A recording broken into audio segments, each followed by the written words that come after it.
नमस्कार विद्यार्थियों, मैं वेद तिवारी। आप सभी का हमारे चैनल वेद भूषण तिवारी में हार्दिक स्वागत है। इस चैनल में आप सभी को UP PCS, other state PCS, RO UP police और मोटिवेशनल थॉट्स की वीडियो प्राप्त होती है। मेरे इस चैनल में सभी वीडियो हैंड राइटिंग नोट्स पर आधारित होती है, जो कि आपके सभी एग्जाम को ध्यान में रखकर बनाया गया है।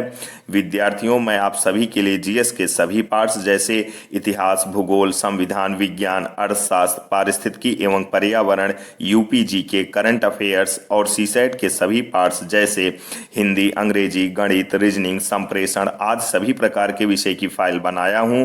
मैं एक एक करके आप लोगों के सामने हर प्रकार की फाइल की वीडियो पेश करूंगा। इन सभी वीडियो को प्राप्त करने के लिए आप हमारे चैनल को सब्सक्राइब कर लीजिए और इन फाइलों की पीडीएफ प्राप्त करने के लिए मेरे टेलीग्राम चैनल को ज्वाइन कर लीजिए। वीडियो में नीचे लिंक दी गई है। आर्यावर्त, जम्बूद्वीप, भारतवर्ष, हिंदुस्तान, इंडिया, भारत। जय हिंद, जय भारत, वंदे मातरम, सत्यमेव जयते। यह वीडियो हिंदी मीडियम वालों के लिए बहुत ही उपयोगी होने वाली है। तो आइए वीडियो शुरू करते हैं। हर एक टॉपिक का अध्ययन हम अलग अलग पार्ट के रूप में करेंगे। तो आज पार्ट 1 यानी पहले भाग में हम पाषाण काल के बारे में पढ़ेंगे। इसमें पुरा पाषाण काल, मध्य पाषाण काल और नव पाषाण काल की महत्वपूर्ण बातों के बारे में अध्ययन करेंगे। नोट्स में सिर्फ महत्वपूर्ण बातें लिखी गई हैं, जो कि आपके एग्जाम के दायरे से बहुत ही महत्वपूर्ण है। आप इस पूरी वीडियो को देखिएगा और इसमें बताई गई बातों को याद कर लीजिएगा और फिर एग्जाम दीजिएगा। फिर इसके बाद आप खुद देखिएगा आपका परिणाम कैसा रहता है। आप प्राचीन इतिहास यानी एंशियंट हिस्ट्री बहुत अच्छे से इस नोट्स के जरिए कंप्लीट कर सकते हैं। तो आइए वीडियो शुरू करते हैं। यह वीडियो यानी यह फाइल यूपीएससी पर आधारित है और उसी के दायरे से बनाई गई है। तो सबसे पहले एक थॉट्स लिखा गया है जो हम लोग पढ़ते हैं और अपने जीवन में इसके द्वारा एक बदलाव लाने की कोशिश करते हैं। अपने को मनुष्य बनाने का प्रयत्न करो। यदि इसमें सफल हो गए तो हर कार्य में सफलता मिलेगी। इसके बाद मेरा नाम, पता, एड्रेस है। यह फाइल नंबर 13 यानी 13 है। प्राचीन इतिहास यानी एंशियंट हिस्ट्री। और एक और महत्वपूर्ण थॉट्स देखते हैं जो अपनी सहायता आप करने को तैयार हैं। ईश्वर केवल उन्हीं की सहायता करता है। इसके बाद एक और अति महत्वपूर्ण थॉट्स देखते हैं जो हमारे जीवन के लिए, विद्यार्थी जीवन के लिए बहुत ही उपयोगी है। बोलते समय अपने शब्दों को 3 पैमानों पर कसें। पहला, क्या यह सही है? दूसरा, क्या यह जरूरी है? और तीसरा, क्या यह कल्याणकारी है? इसके बाद भी बहुत अच्छे अच्छे थॉट्स लिखे गए हैं जो कि आप पढ़कर इसका आनंद उठा सकते हैं और अपने जीवन में एक बदलाव ला सकते हैं। आप इस फाइल में शुरू के 4 पेज केवल थॉट्स पाएंगे। फिर 5वें पेज से आपके सिलेबस की शुरुआत होगी, यानी प्राचीन इतिहास की शुरुआत होगी। और यह यूपीएससी के दायरे से बनाई गई फाइल है और सब हाथों से लिखा गया है। बहुत अच्छी अच्छी बातें लिखी गई हैं जो पढ़कर आप बहुत कुछ समझ सकते हैं, कुछ नया सीख सकते हैं। तो आइए यहाँ से प्राचीन इतिहास, एंशियंट हिस्ट्री की शुरुआत करते हैं। इतिहास को 3 भागों में बांटा गया है। प्रागैतिहासिक काल, आद्य ऐतिहासिक काल, ऐतिहासिक काल। प्रागैतिहासिक काल किसे कहते हैं?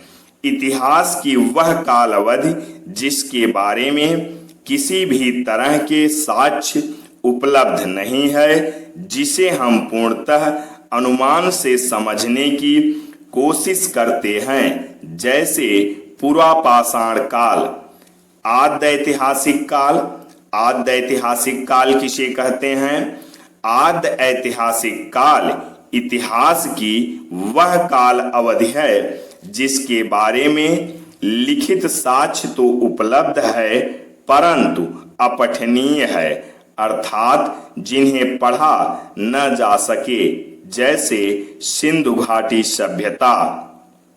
ऐतिहासिक काल। ऐतिहासिक काल इतिहास की वर्तमान काल अवधि मानी जाती है। भारत में पुरापाषाण काल का पहला साक्ष्य यानी अनुसंधान 13 मई 1863 को रॉबर्ट ब्रूसफूट द्वारा मद्रास के पल्लवरम में किया गया।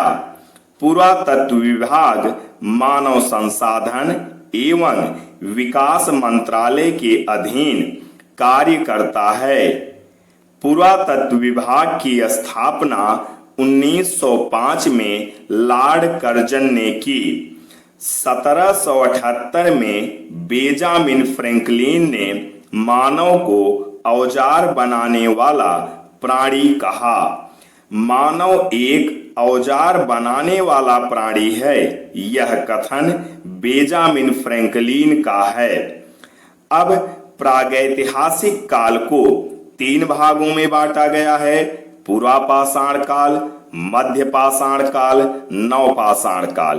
पुरापाषाण काल की समयावधि 10 लाख से 10,000 ईसा पूर्व तक माना जाता है।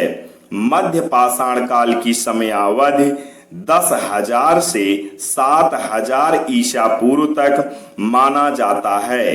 नवपाषाण काल की समयावधि 7,000 से 1,000 ईसा पूर्व तक माना जाता है। पुरापाषाण काल। अब पुरापाषाण काल के बारे में कुछ महत्वपूर्ण तथ्य देखते हैं। पत्थर के बने औजारों का विकास, आवास, गुफाएं या खुला आकाश। सोहन संस्कृति। सोहन संस्कृति के बारे में कुछ महत्वपूर्ण तथ्य देखते हैं। सोहन नदी सिंधु नदी की एक छोटी सहायक नदी है। 1928 में D.N. वाडिया ने इस संस्कृति की खोज की और पुरापाषाण काल के उपकरण प्राप्त किए। इस संस्कृति का विकास मलकपुर, चौतरा, कलार और चौमुख क्षेत्रों में है। सोहन संस्कृति से मृद भांड के साक्ष्य प्राप्त। मातृ देवी की प्रतिमा हरपून के साक्ष्य लोहदा मेजा तहसील इलाहाबाद से प्राप्त। मध्यपाषाण काल। अब मध्यपाषाण काल के बारे में कुछ महत्वपूर्ण तथ्य देखते हैं। इसे फलक संस्कृति भी कहा जाता है। संबंधित स्थल बेलन घाटी इलाहाबाद। बेलन घाटी इलाहाबाद में स्थित है। चकिया बनारस। चकिया बनारस में स्थित है। बेलन घाटी से प्राप्त साक्ष्य मुठ लगा हस्त कुठार हैंड एक्स। बेलन घाटी सभ्यता को हैंड एक्स सभ्यता भी कहा जाता है। मध्यपाषाण काल के बारे में सर्वप्रथम जानकारी C.L. कार्लाइल ने दी। कार्लाइल ने सर्वप्रथम विंध्यमान क्षेत्र में मध्यपाषाण काल के साक्ष्य प्राप्त किए। भीमबेटका और बागडोर का संबंध भी पाषाण काल से माना जाता है। भीमबेटका मध्य प्रदेश के रायसेन जिले में स्थित है। भीमबेटका से 500 शैलचित्र उपलब्ध हुए हैं। इसकी खोज 1958 में B.S. वाकड़कर ने की। हथनौरा। अब हथनौरा के बारे में कुछ महत्वपूर्ण तथ्य देखते हैं। महाराष्ट्र के होशंगाबाद में स्थित है। यहाँ से होमो इरेक्टस मनुष्य की खोपड़ी के साक्ष्य मिले थे। मनुष्य का विकास एक क्रम में यहां पर दिखाया गया है। ऑस्ट्रेलोपिथेकस, फिर इसके बाद रामापिथेकस शिवालिक से मिले। होमो बिल्लिस, होमो erectus, Neanderthal, कोमैग्नन, Homo sapiens Hathnora से मिले। भीमबेटका की गुफा संख्या 328 से नीले रंग के पाषाण उपलब्ध हुए। बागौर राजस्थान, राजस्थान के बागौर नामक स्थान से 18 वर्षीय एक महिला का कंकाल मिला है। राजस्थान का बागौर पहला ऐसा स्थान है जहां से मानव कंकाल के साक्ष्य उपलब्ध हुए हैं। लंघनाज गुजरात में स्थित एक ऐसा स्थल है जहां से जंगली जानवरों व 14 मानव कंकाल मिले हैं। सराय नाहर और दमदमा ये दोनों उत्तर प्रदेश के प्रतापगढ़ जिले में स्थित हैं। सराय नाहर जिले से 14 समाधान मिले हैं। केसी श्रीवास्तव के अनुसार, जेएन पांडे के अनुसार 11 समाधान के साक्ष्य मिले हैं। दमदमा, दमदमा से 41 समाधान के साक्ष्य मिले हैं। महदहा प्रतापगढ़, महदहा से जो समाधियां मिली हैं वे अंडाकार व छिछली हैं। राजस्थान के बागौर व मध्य प्रदेश के आदमगढ़ से सर्वप्रथम पशुपालन के साक्ष्य मिले हैं। भेड़ व बकरी के भी साक्ष्य उपलब्ध हुए। अब नवपाषाण काल के बारे में महत्वपूर्ण तथ्य देखते हैं। गार्डन चाइल्ड ने नवपाषाण काल में कृषि व पशुपालन के आविष्कार को स्वीकार किया।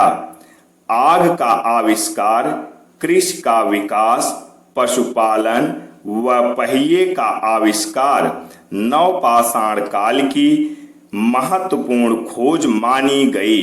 कुम्हार के चाक का आविष्कार भी नवपाषाण काल के महत्वपूर्ण खोज मानी जाती है तथा हस्त निर्मित मिट्टी के बर्तन के भी साक्ष्य प्राप्त हुए हैं। जम्मू कश्मीर के बुर्जहोम गुफ कराल से 16 मानवगर्त आवास के साक्ष्य मिले हैं। बुर्जहोम एवं गुफ कराल झेलम नदी घाटी में विकसित है। बुर्जहोम गुफ कराल से मनुष्य के साथ साथ कुत्ते के भी दफनाए जाने के साक्ष्य मिले थे। ऐसे साक्ष्य अन्य जगह से नहीं मिले हैं। भारत में कृषि किए जाने के प्राचीनतम साक्ष्य मेहरगढ़ पाकिस्तान से उपलब्ध हुए हैं और नवीनतम साक्ष्य उत्तर प्रदेश के संत कबीर नगर जिले में स्थित लहुरा देव है। भारत में धान की खेती किए जाने के प्राचीनतम साक्ष्य कोलडिहवा से मिले हैं। कोलडिहवा उत्तर प्रदेश के इलाहाबाद जिले में स्थित है। प्राचीनतम नवपाषाणिक बस्ती मेहरगढ़। नवपाषाणिक संस्कृत का मध्य गंगा घाटी में स्थित सर्वाधिक महत्वपूर्ण स्थल चिरांद बिहार। मध्य पाषाण काल से संबंधित स्थल मिर्जापुर, सिंगरौली, भीमबेटका, बेलन घाटी, चापनी मांडा। पुरापाषाण कालीन स्थल बेलन घाटी, सोन घाटी, पल्लवरम, अत्तिरपक्कम। ताम्रपाषाण कालीन स्थल इनाम गांव, कोलडेहवा, महगदा। पूर्व हड़प्पा कालीन स्थल मास्की, ब्रह्मगिरी, कुल्ली, तेक्कलकोट। तो विद्यार्थियों, ये था पार्ट 1 सिंधु घाटी सभ्यता। अब यहाँ से स्टार्ट होगा। पार्ट 1 में हम लोगों ने पाषाण काल यानी पुरा पाषाण काल, मध्य पाषाण काल और नव पाषाण काल की महत्वपूर्ण बातों के बारे में अध्ययन कर लिया है, उतना जितना एग्जाम के दायरे से महत्वपूर्ण तथ्य थे। तो अब पार्ट 2 में हम लोग सिंधु घाटी सभ्यता के बारे में पढ़ेंगे। आज बस इतना ही। जय हिंद, जय भारत, वंदे मातरम, सत्यमेव जयते। सभी छात्र छात्राओं को वेद तिवारी का नमस्कार। विद्यार्थियों, कल हम लोग प्राचीन इतिहास में पहले पार्ट में पाषाण काल के बारे में पढ़े थे। पूर्व पाषाण काल, मध्य पाषाण काल और नव पाषाण काल। आज हम दूसरे पार्ट में सिंधु घाटी सभ्यता के महत्वपूर्ण तथ्य देखेंगे, जो कि आपके एग्जाम के दायरे से अति महत्वपूर्ण है। तो आइए वीडियो शुरू करते हैं। सिंधु घाटी सभ्यता समयावधि 2500 से 1500 बीसी। कार्बन डेटिंग के आधार पर समयावधि 2300 से 1750 बीसी।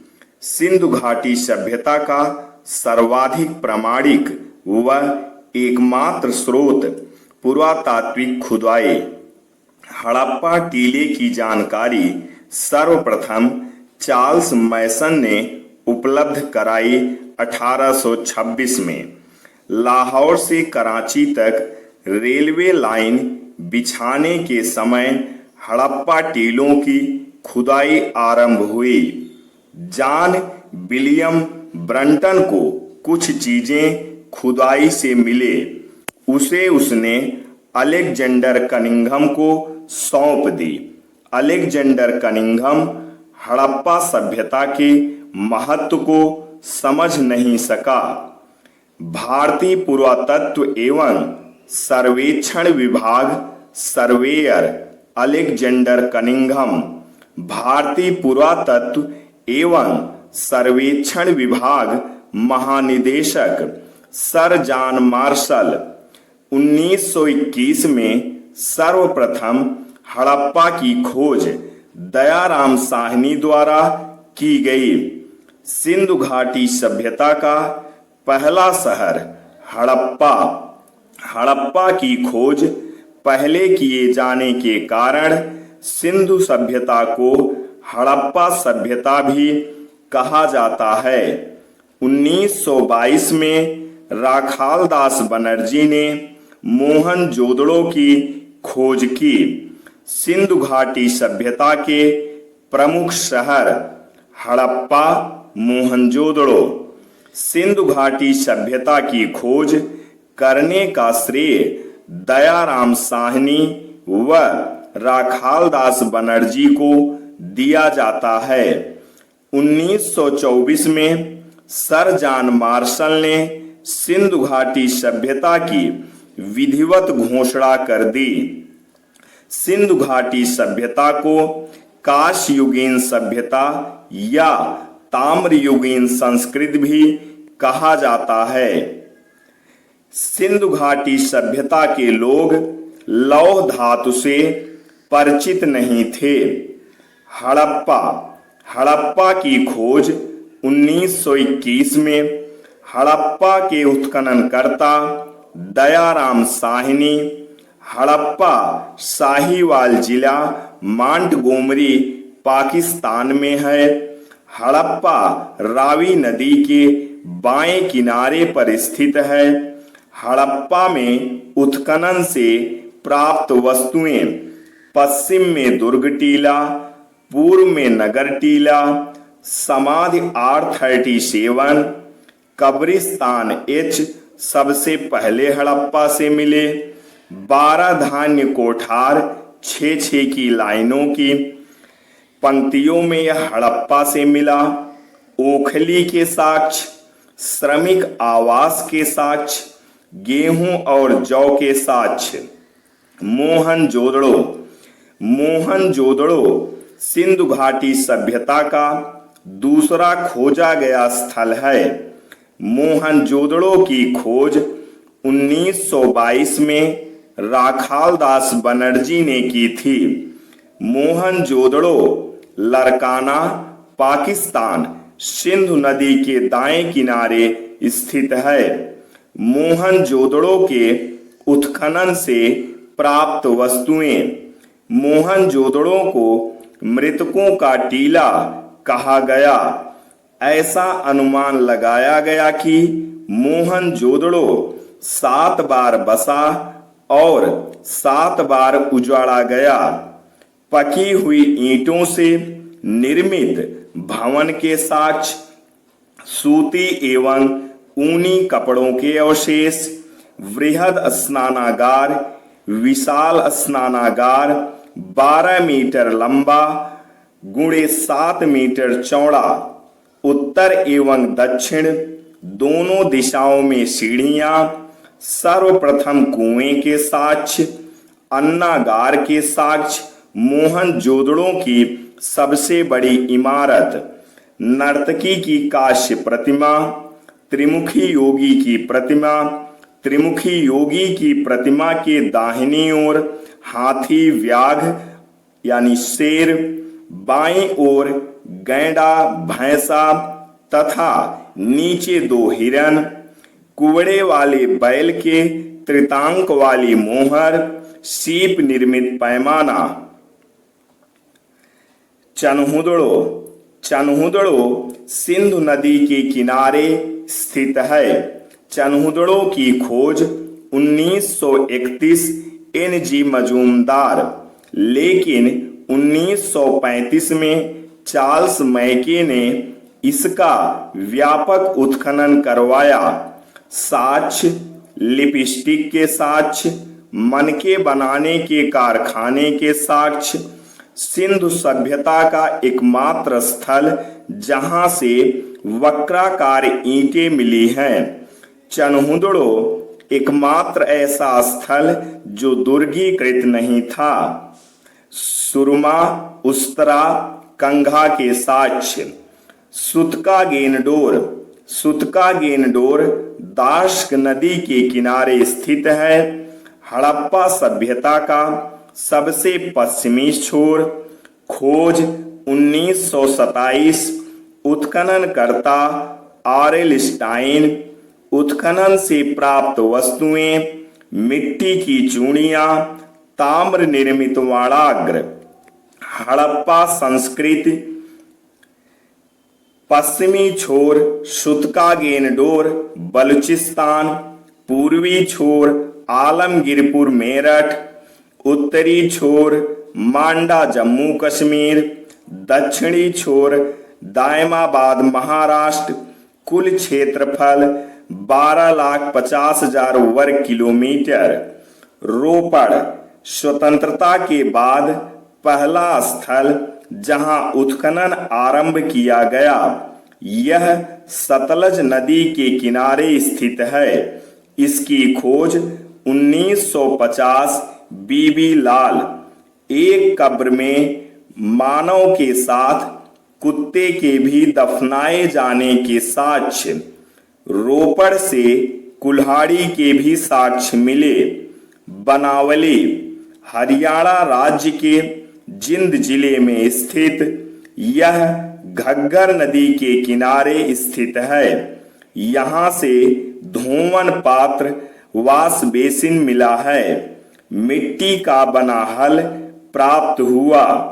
खोज 1973-74 RS विष्ट द्वारा। अग्निवेदिका के साक्ष्य यानी हवन कुंड। हवन कुंड के साक्ष्य लोथल, कालीबंगा, बनावली इन तीनों स्थानों से प्राप्त हुए हैं। राखी गढ़ी सिंधु घाटी सभ्यता का सबसे विस्तृत स्थल। खोज 1969 में सूरजभान भगवान दास। कालीबंगा घग्गर नदी के किनारे स्थित गंगानगर जिला राजस्थान। काली मतलब काला रंग, बंगा मतलब चूड़ियां अर्थात यहाँ से काली चूड़ियों के साक्ष्य मिले। उत्खनन कार्य 1961 से 69 तक बीबी लाल द्वारा ब्रजवासी लाल हल से जुते हुए खेत के साक्ष्य, हवन कुंड के साक्ष्य, भूकंप आने के प्राचीनतम साक्ष्य, लकड़ी के नालियों के साक्ष्य, जौ की खेती किए जाने के साक्ष्य, दीवार में प्लास्टर के साक्ष्य। लोथल गुजरात राज्य में स्थित खंभात की खाड़ी के निकट स्थित भोगवा नदी के किनारे स्थित उत्खनन कार्य 1955 से 1962 तक एस राव लोथल को लघु हड़प्पा व लघु मोहनजोदड़ो भी कहा जाता है। विश्व का प्रथम ज्ञात गोदीवाड़ा लोथल। गोदीवाड़ा का मतलब जहां पर जहाज आकर रुकते थे। लोथल एक महत्वपूर्ण बंदरगाह हुआ करता था। युगल समाधान के साक्ष्य, स्त्री के साथ साथ पुरुष के भी दफनाए जाने के साक्ष्य। युगल समाधान के साक्ष्य लोथल और कालीबंगा से मिले। फारस के मुहरों के साक्ष्य। सुरकोद्दा कच्छ की खाड़ी में स्थित गुजरात राज्य। घोड़े की अस्थियों के साक्ष्य। उत्खनन कार्य 1967 जगपत जोशी। कलश समाधान के साक्ष्य। धौलावीरा यह समानांतर चतुर्भुज के आकार में फैला है। यह गुजरात राज्य के कच्छ जिले में स्थित है। उत्खनन कार्य 1967 से 1968 जीपी जोशी। हड़प्पा सभ्यता का एकमात्र स्टेडियम क्रीडागार धौलावीरा से प्राप्त। जल संचय प्रणाली के सर्वप्रथम साक्ष्य धौलावीरा से ही प्राप्त हुए। नाम पट्टिका अभिलेख, नाम लिखा शिलालेख धौलावीरा से प्राप्त। धौलावीरा के प्रवेश द्वार पर गिरा हुआ साइन बोर्ड मिला। 9 अक्षर प्रयुक्त। आलमगीरपुर हड़प्पा सभ्यता का सबसे पूर्वी छोर। यह उत्तर प्रदेश के मेरठ जिले में स्थित हिंडन नदी के किनारे बसा। उत्खनन से प्राप्त साक्ष्य। रोटी बेलने की चौकी, कटोरे के टुकड़ों का साक्ष्य। सिंधु घाटी सभ्यता एक नगरीय सभ्यता थी। सड़कें एक दूसरे को समकोण पर काटती थी।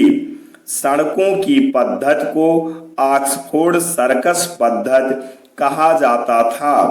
सड़कों की साफ सफाई का विशेष प्रावधान था। जल निकास के लिए सड़कों के किनारे नालियां बनाई जाती थी, जिन्हें पूर्णतः ढकी हुई रखा जाता था। घर पक्की ईंटों से निर्मित होते थे। मुख्य दरवाजे गलियों में खुलते थे। खिड़कियां सड़क की ओर खुलती थी। कालीबंगा एक दिनहीन बस्ती मानी जाती थी। यहाँ के मकान कच्ची ईंटों से निर्मित होते थे।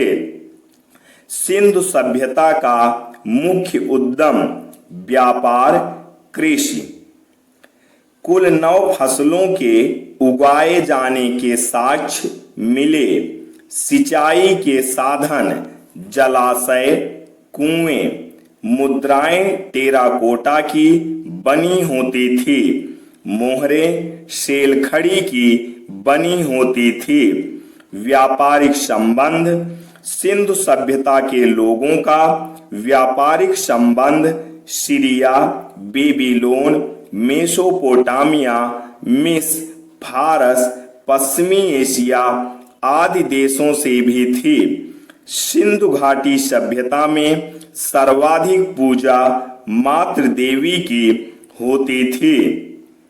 मुख्य आराध्य मातृ देवी पशुपति शिव लिपि बाईं से दाहिनी ओर लिखी जाती थी।